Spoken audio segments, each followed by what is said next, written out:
What's the deal, my people? You know it is Don Tony Teflon, and I'm back at you another one, and this one is fan casting House of the Dragon.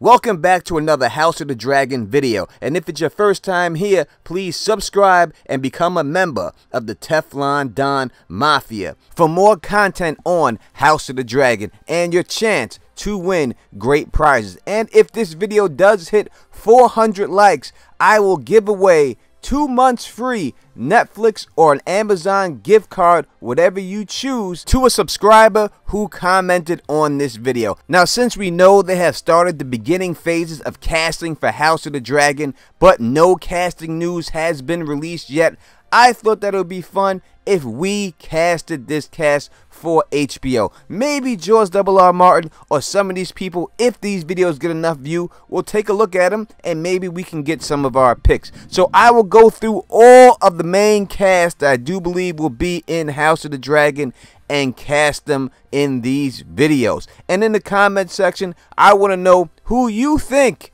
is a good casting for the particular person that we're talking about at that time. Now, how I will cast these people is that I will go through the basic description of this person that we have from the books. Then I will give you some background and history on this person so you can get a feel of the character. I will try not to go into spoiler territory so you truly don't have to worry about that. I do not wish to ruin the story for you. So the first person that we will cast in this series is Criston Cole. Sir Criston Cole, Lord Commander of the Kingsguard, known as Criston the Kingmaker, Hand of the King, Pride of House Cole, is probably one of the, if not the most important castings of this show. If this does not go right, there is no way that this show can work. This has to be perfect. I would easily say that he is more important to this story than Ned Stark is to Game of Thrones. And we know that Sean Bean was the perfect casting for Ned Stark. It has to be that good, without a shadow of a doubt. They cannot mess this up. A couple of others they may be able to, sneak by with, but there's no sneaking by with this one. This one has to be good. So let's get into how he looks. Sir Criston Cole had coal black hair and pale green eyes. Many ladies described him as charming. He is an exceptional, skilled warrior, particularly with his morning star. He is also known to have wielded a long sword while in battle. So we are looking for someone who is very charming, who can exude charm on this screen, who ladies will also think is a very handsome man. Though they do not emphasize how handsome he is, they're saying that his charm makes up for his lack of handsomeness. This person also must convey the fact that he is a great warrior. He has to make people believe, when you're watching, that this man is no joke on the battlefield. Now, a couple of people, I will say, did not do that for me in Game of Thrones. One is Euron Greyjoy. He did not make me fear him or make me believe that he is a great warrior in battle. And I will say Grey Worm did not pull this off due to the fact I thought the actor was just a little bit too small, did not have enough muscle definition to really put the fear in other people's hearts to make you look like you can handle this spear for the way he's supposed to be able to handle this spear. In contrast with somebody like Henry Cavill, casted as The Witcher, when you look at that man, you can believe that he can chop the head off a dragon, that he can chop the head off of other monsters. Now, it's also not due to all physical size, because Bronn did prove or make me believe that he was no joke with the sword. Just from the actor ability to portray his character, I thought that Bronn was a good sword fighter. So I don't believe that this actor has to be as physically imposing as Henry Cavill, but I do believe he has to be somewhat a little bit more towards the Bronn side, able to pull off and make you believe that he is a skilled warrior. Now, this is some background about the character leading up to the Dance of Dragons. Criston's motive in supporting Aegon II are unclear.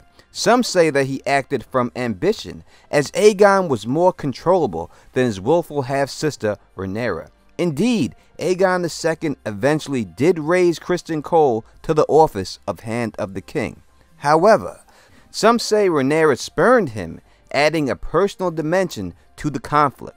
Others allow Cole's nobler motives and claim he was defending ancient Andal customs and giving precedent to sons over daughters, or that he did not wish to see Rhaenyra's children, who he believed bastards, to inherit the Iron Throne. So it's unclear whether this is personal for him or not. Does he just wish to follow old customs, or is he a spurned lover? We have two hints in this that he's a spurned lover. One, they say that Rhaenyra rejected him. And two, the second thought is he did not want her kids to inherit the Iron Throne, who he believed were bastards. Why would he care about that unless he was a spurned lover? So I personally think it's the fact that this woman rejected him that he went against her in this dance of dragons, more than he was just trying to be noble. I believe that that is just a cover up, and that's what he told the people why he was doing it,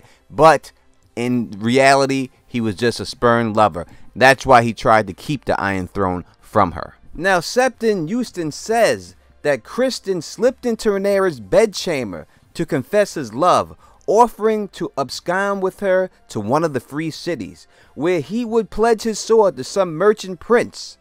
But Rhaenyra refused him, saying a Targaryen was meant to be more than the wife of some sellsword, and that if he could forget his kingsguard vows, he could easily forget his marriage vows. Now there's a fool named Mushroom who tells a different tale, and he says that Rhaenyra had been practicing her entitlements with her uncle, Prince Daemon, so that she could lose her maidenhood to Criston, the man she truly loved, rather than her betrothed homosexual cousin.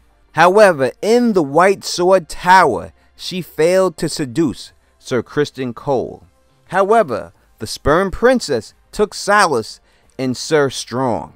Now, whatever the way of it, Cole went from being her staunchest defender to her bittersweet foe.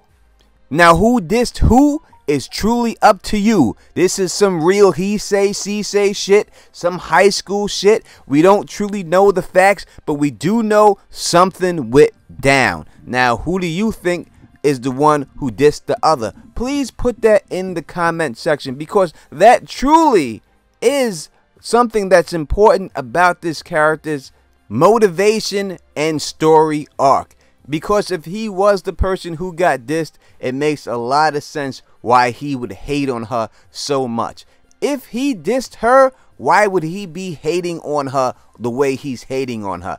I don't believe that's the case. That's why 100% I gotta say that she dissed him. Proving this point, last but not least, we know that Sir Criston was born to a steward of House Dondarrion at Blackhaven. He won a melee tournament at Maidenpool to celebrate the ascension of Viserys I Targaryen, drawing the attention of the royal court by knocking Dark Sister from the hand of Prince Daemon Targaryen with his Morning Star. He gave the victor's laurel to a 7-year-old Princess Rhaenyra Targaryen, whose favor he wore while unhorsing Daemon in a joust. So we know he's significantly older than her, and it seemed like he had a little something going on with her while she was a child, like a little, not something going on, but like he had something for her, you know what I mean? That would be a little creepy. Alright, let's get right to this casting. I think we have all the information we need to cast this person, how this actor should act, and I do believe I have the perfect person for this job. Now, without spoiling things, one of the signature moments in Criston Cole's life is him slicing the throat of somebody. And the person I'm picking right now had that same signature moment in a show, and here it is.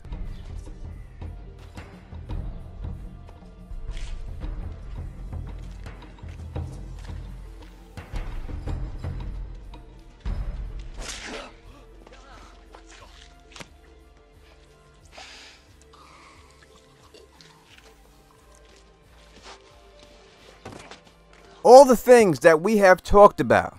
The man being charming. The man being a strong battle tactician. The man being a strong warrior.